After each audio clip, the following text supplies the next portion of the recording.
Your Humanities Half Hour is brought to you by the Northern Marianas Humanities Council.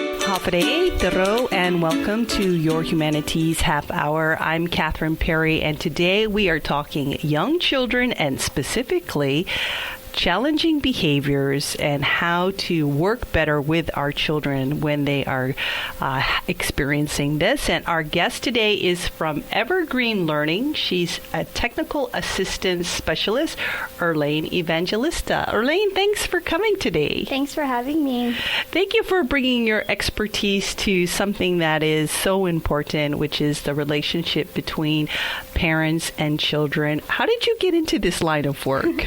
I actually went to school in University of Hawaii at Manoa. I went into family resources, focused on child development. So growing up, I helped take care of my niece, and I was young at the same time, helping with that. But I was really interested into how to better care for young children at that age. And I think as a culture, we kind of get into taking care of our brothers, our sisters at a young age too. So that kind of sparked my interest in early childhood from there. Now, when we say early childhood, you guys actually break it down into different ages. What are the ages that you break it down to, and what are some of the common characteristics or developmental stages that these kids are going through? So early childhood is broken down into different stages. So we have a infant group, which is usually birth to maybe below 12 months or at 12 months. We have a toddler group that is usually 12 months to 18 months of age. And then we have preschool, which is about 3 years to 5 years before kindergarten. There is also school age group, which is basically kindergartners up until 12 years of age. So, okay. Yeah. Of course, infants, they're just babies. We just got to let them be. And I think a lot of people are aware that, by the time a child is school age, you would have been teaching them manners and all that. This age of toddlers and preschoolers, what is their ability at that age to really self-regulate or to change their behavior? Yes, so for toddlers and preschoolers, it really depends on where they are developmentally. So you have some toddlers that are very vocal, and then you have some toddlers that may not be as vocal. So depending on where they are developmentally, you can really gauge what they may be able to do or not. So, we notice for challenging behavior, sometimes the barrier, the reason for challenging behavior may be because due to a lack of communication. So as you know, for toddlers, you tend to see them bite, push, shove, and it's because they have not developed the right words to say to their peers, to express what they need at that time. For preschoolers, for the most part, they have already the words they want to say. But there are some that you still need to kind of guide them with giving the proper words to help meet their need, to help them express what they need from their peers or with their family member or with their teacher. So, and then again with toddlers, they tend to put things in their mouth because that's how they discover the world. But of course, setting up an environment that is safe for them to do that, and being actively supervising them to make sure that while they are discovering the world, that they are still, not in harm's way. I like how you made a note that even within their age range, children differ. Yes. And so maybe what we saw with one child or your is not what you're going to see with your next child, because like you said, their vocal ability or their ability to express themselves differs even within a few months, even if they're the same age. Definitely. Everyone, every child grows at a different pace and rate. Sometimes it's influenced by what they experience in life. Sometimes it's developmental. So we need to be realistic with our expectations and really build from where our child is and grow from there. Not starting at a higher level when they're still learning how to communicate and expecting them to use all these words. So when, as a childcare teachers or parents are saying, use your words, for some, you may have to give them, okay, what are those simple words that they can say? Are you feeling sad? Are you feeling angry? Okay. Yes, definitely. So for example, the toddler age, are there any general guidelines of what might be, what are the behaviors you might see at that age, either positive or negative as a child develops? For that toddler age, it's, that's why sometimes they say terrible twos, that phrase. It's because at that age they are active, they are discovering, they are dumping, filling and dumping bins, they're running, they're bumping into things, they're pushing, they're taking, and those are considered age-appropriate behavior for that age. So although we see it as a challenging behavior, developmentally that is what they will be doing. I think our focus is to really see what we can do to teach them a behavior in place of that challenging behavior. So turning that kind of dumping and filling behavior to a teaching moment. So, how to sort the toys, matching the toys to the bins they belong to, redirecting their behavior to, oh, I bet I can clean up faster than you can, and go from there. So really changing it to a teaching moment versus just yelling at them or telling them you're so messy. That's not a teaching moment at that time.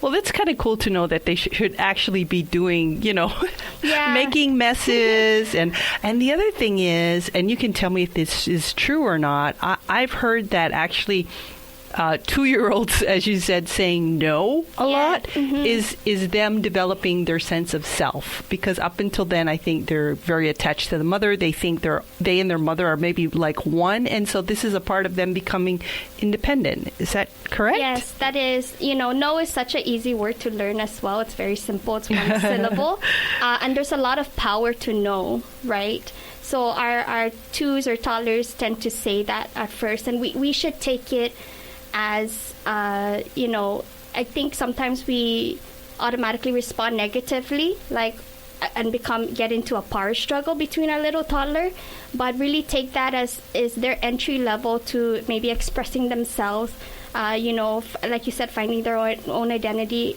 away from mom, and then try to see how you can, add more words to develop more literacy in there. No, what? What do you mean no? No, I'm sad, or no, I don't want to play. So again, changing it to a teachable moment. Yeah, and I think allowing your child to express no, as you said, in a healthier way is really important, because you need your child to be able to say no as they grow up. Definitely. You mentioned one of the things you want to talk about is how parents and caregivers can interpret their children's challenging behavior aside from it being, they're just this age. Mm-hmm. On top of challenging behaviors as being age-appropriate behaviors, I think we also need to remember that challenging behavior is defined by the caregiver, the parent. So what I may find challenging might be different to another parent. Challenging behavior even gets in the way of the child's functioning and learning, so it interferes with relationships with parents, teachers, and or peers. And then we also need to remember that behavior is communication. So similar to an iceberg, so an iceberg is 90% under the surface of water. What we see in behavior is the tip of the iceberg. So when we see the kicking, hitting, tantrums, that's the tip of the iceberg. What's underneath the surface is the 90%. So why? Why may they be exhibiting these behaviors? Some feelings of uncertainty. Are they feeling stressed? Are they not adapting to a recent move? Maybe their parents are going through divorce. Lack of social, maybe they lack on social or communication skills. So really not seeing behavior as they're just trying to irritate me, or they're just trying to make me mad. It's more, okay, why? It's really self-reflecting on why are they showing me this behavior? What is under that iceberg?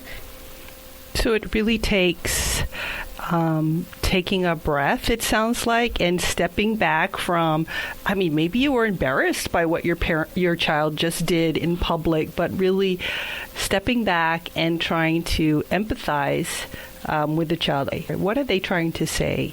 What are they feeling that it's making them act this way? Is that right? Yes. What can parents do to build a more responsive relationship with their child? So it's really to just spend that quality time with your children, learn your kids, and this can also mirror to child care teachers as well.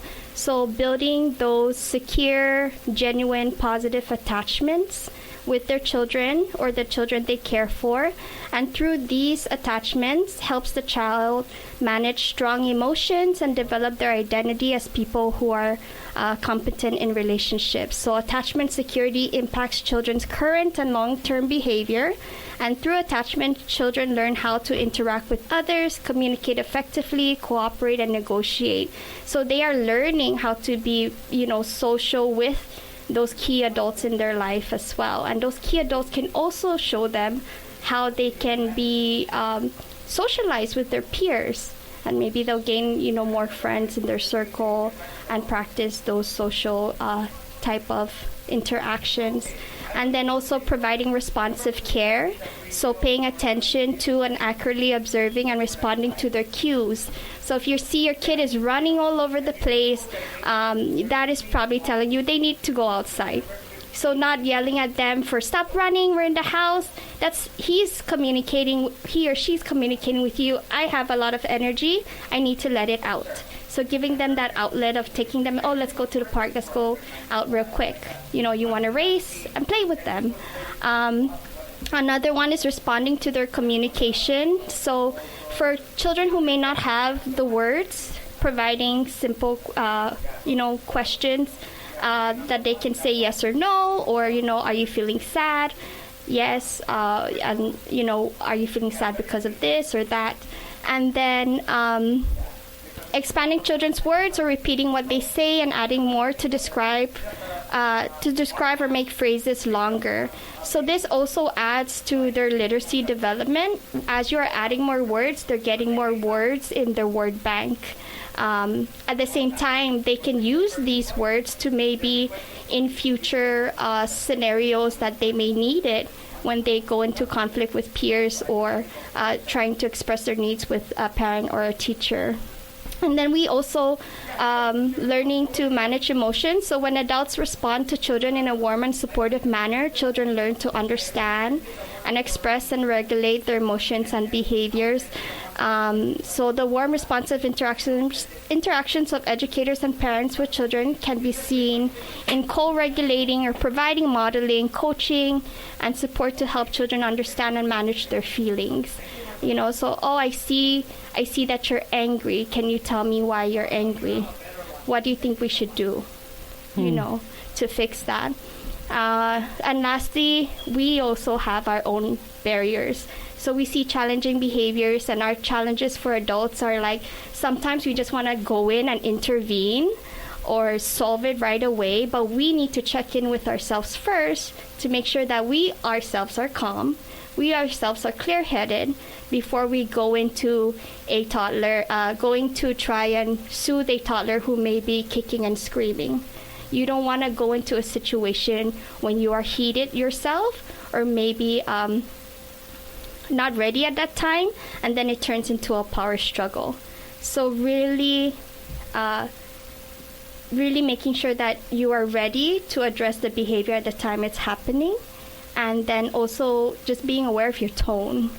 I think sometimes we are not aware of our tone or the volume of our voices.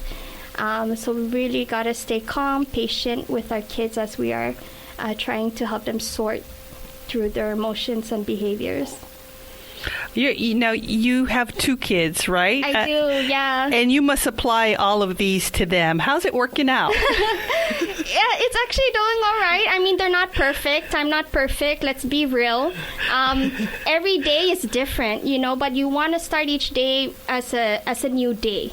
You don't, as a parent, you don't ever want to be like, oh, Johnny, remember to clean up your mess because yesterday you made a big mess, because now you're bringing that negativity to the child's mind, and he's going to label himself as, oh, the kid that makes the mess, So every day is a new day, some more successful than others. I guess the secret ingredient is to be just consistent. And then whatever you tell them, just stick to your words so they can really have that trust in you as a parent. And this also relates to teachers, in childcare as well. If you say you're going to do something, you do it. And if you can't, for some reason, something happens, because things happen, explain to them why. And then, plan for another time. Yeah. We're chatting today about young childhood and the behavior that comes with that. We'll be back with more after this break. The Northern Marianas Humanities Council is now accepting nominations for this year's Governor's Humanities Awards. Do you know someone who has made an outstanding contribution to the humanities? Nominate them today. The categories are Research and Publications in the Humanities, Preservation of Traditional Cultural Practices, Preservation of CNMI History, Lifetime Achievement in the Humanities, and Outstanding Humanities Teacher inside or outside of the classroom. Nomination forms are available at our office at Springs Plaza, Gualarai, or on our website at nmhcouncil.org.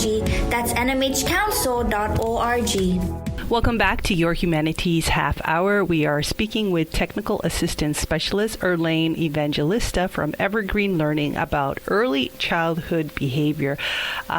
Erlaine, you were talking before the break about having a responsive relationship with the child and really listening. And I think that's probably the biggest thing I learned as a parent. My son, when he was young, was, I don't like to use the word hyperactive because that has a stereotype, but he was definitely overactive. And I was like doing positive consequences, negative consequences, rewards, punishments, yelling, spanking, and like nothing seemed to really stick. But the thing that I think really made a difference was when I just started talking to him more and listening. What are some of the ways we can create a supportive childhood environment to make this job of parenting the joy that it's supposed to be? Okay, so again, what I'm sharing can apply to parents, but also teachers in an early childhood setting. So we will cover, it's really like creating a safe physical environment, having schedules and routines, structuring transitions, planning and implementing activities to promote engagement. Now, when you say structuring transitions, I think what do you mean by that? I'll let you explain. Yes. So transitions mean, going from one activity to another. So structuring transitions is having in your routine as a parent or a child caregiver, prepping children before you need to go to that activity. So, 5 more minutes before you got to clean up and we're going to go in the car to go to grandma's, or after you are done with your Play-Doh, we're going to go to the park after. Okay, so and it really is different between ages. So for toddlers and preschoolers, they don't have a sense of time for the most part. And 5 minutes may be different from one household to another, right? So you want to give them something concrete to look at. Maybe it's a sand timer, maybe it's a timer on your phone to tell them 5 minutes, showing it to them so they can reference that. For school-age children, you can, they know this, they have the sense of time, so you can just verbally let them know. But as adults too, sometimes we like warnings before we go into something else, right? Oh, yeah. So anyone coming up to us and being like, oh, you're done with the interview, we got to go here, it's kind of stressful. And we have to self-regulate ourselves, even with adults, for those type of scenarios. Imagine for kids who are still trying to learn that skill and to go through those emotions. Really planning and really structuring transitions help kind of alleviate that stress from kids. Yeah. Okay. That makes sense. Please continue. Okay. And then we have teaching rules and expectations, positive feedback and encouragement, and parent involvement. So, rules, make your rules consistent and simple. Keep it to 3 or 5, and that's just something they know as a household or something they know as a early care setting. And keep your feedback positive. Try to avoid general type of responses, so like good job or oh wow, you did it. You want to be specific of what are you praising them for exactly. Wow, you were so fast, you put on your shoes, your jacket, and you're ready to go. That really helped mom out. I know for our child care teachers who are listening, parent involvement. So talking to your parents regularly and not just waiting for where you have to talk about a challenging behavior. You really want to connect and build those positive relationships with your parents and just telling them how they did that day. So when it is time to have these conversations about a child's challenging behavior, that's something that will come a little more easily because there's a relationship there. Is there anything you would like? So that's a lot. I know that's like 7 different strategies or 8. Is there anything you want me to elaborate on? Well, just what you were saying about like expectations, letting your child know ahead of time, like, okay, we're going to this setting, whatever the setting is, and what it is. Okay, we're going to go to church, for example, and okay, you're going to sit, and I'm going to bring a little car for you to play with, but you're not going to run up and down. You're just going to sit next to me, something like that, so that they can start to envision what it is that's expected of them when they get to the location or something like that. Yes, definitely. And that can be something that's a routine, so they know that every time they go to church, they get to fidget with a little toy, but they don't get to run up and down the aisle. You were speaking earlier about redirecting children's behaviors. What are some strategies we can give parents to do that? Okay, so there are there's 4 types of redirection. There's verbal, physical, redirecting with a cue, and redirecting with proximal attention. So redirecting behavior is defined as a positive and proactive method for dealing with challenging behaviors. It gives children a more appropriate option. It is simple instructions and simple cues, and redirection happens before a problem occurs. So it's a way to prevent or interrupt a behavior before the child loses control. So, verbal, a parent or teacher can give simple instructions that distract the child from a challenging behavior. So, for example, you have your kids, to help you clean up outside with water bottles, and they start to spray each other. And so the way to redirect the behavior is like, oh, Johnny, can you actually come over here with me? Can you spray the window? And then, Jamie, can you go to the other window? Let's see who can clean the windows the fastest. So it's really not focusing on that negative behavior. Stop spraying your brother. Because, what are they going to do with that? But spraying is fun, right? Yeah. So redirect them to another type of activity that's more productive. Okay. And sorry, you were mentioning the other behavior, redirecting. So there's physical with gentle touch. So, maybe kids are getting to each other's faces. You want to gently touch their shoulder, and that in that moment, it interrupts that type of behavior. So their attention is with you for a few seconds, and in that few seconds, you can use to divert their behavior somewhere else. Maybe with another activity, or, asking them, what are you trying to tell him? You're in his bubble. With a cue, maybe it's just a simple symbol of putting your fingers over your lips to show, oh, we're in church, you gotta stay quiet until it's done. Proximal attention is focusing on the positive around the area. So, one child's being extra wiggly, and another is maybe sitting down with their eyes focused on you, maybe focusing on that child, like, oh, wow, Jamie has her eyes on me, her hands on her lap, she looks really focused. Who else is focused, around here? So I know that's more of a child care teacher strategy, but you can maybe apply it as a parent as well, in your daily life too.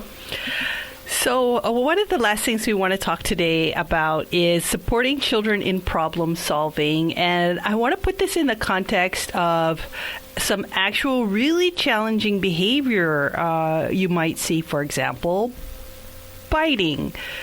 Or hitting. I think biting is more, as you said, more toddler focused, but like hitting happens at a lot of ages. How can we support a child in solving the problem they're having that's making them want to hit? So I think with that, problem solving actually comes before a behavior escalates. Okay. Yeah, but let's say that the child is already hitting. You have to intervene to protect the other child's safety, and then pull the child aside to self-reflect on what happened, what are other solutions, what is the problem. So identifying the problem, they need to think of a solution, and from there try it out for the next time, and then follow up with the child on how that went. But also kind of having them reflect on how their actions affected their friend. Look at his face. How do you think he feels? Okay, he feels sad, but why do you think he feels sad? Oh, because I hit him. So what do you think we should do next time? What do you think you can say to make your friend feel better? And then going from there. So really and at the same time you're talking to your kids, you want to get to their level. So not talking over them, but kneeling down, getting to their level, making eye contact if they're comfortable. If not, that's fine. They don't need to. And really making that connection with them to really self-reflect on how their actions made their peer feel, and what can they do next time. And for problem solving, sometimes I feel like as parents and also teachers, we want to jump in and solve it as a problem is happening. We need to remind ourselves that sometimes we need to just step back and have it kind of sort out. It's the problem itself, but you do need to intervene when you can see that the problem's escalating or they're about to get physical. That's when you intervene, but you do want to at least give some time to have them sort it out if they're able to. Yeah. So you share information like this as part of your job, and it's usually like, what, a 2-hour or a half day or a full day session? Yeah, 2 hours.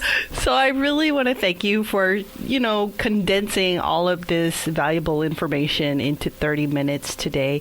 Any final thoughts before you go, or if you guys are able to help the general public? I know you work mostly with childcare providers. Contact information for Evergreen. Some final thoughts. If a child doesn't know how to read, we teach them. If a child doesn't know how to swim, we teach them. If a child doesn't know how to behave, I think the automatic response is we punish them. We need to get away from that and learn that a behavior is something that we should teach our children. I would also encourage our listeners to go on www.mindinthemaking. mindinthemaking.org. You can click on the tab opportunities. You can click on the tab skill building opportunities, and that can give you resources of relatable scenarios you may be going through with your children and ways to address those challenging behaviors. That's mindinthemaking.org. That's mind as in MIND. Yes. Mm-hmm. And if you need further resources on challenging behavior or health and safety related practices, or you would like to learn more about what we do, we are located at the MSV building in Chalankanoa. Our phone number is 235-1377. You can also send us an email at info@evergreenlearning.org. Erlaine, thank you so much. I think the big takeaway I get from our chat today is the importance of connecting, taking the time to connect with our kids, especially during these times when we're seeing challenging behaviors. Thank you so much. Thank you so much, too. Thanks for having me. Our guest today has been Technical Assistance Specialist Erlaine Evangelista from Evergreen Learning, sharing her expertise and best advice on helping our children when they are exhibiting challenging behavior. We hope you find something helpful in our chat today. This has been Your Humanities Half Hour. I'm Catherine Perry.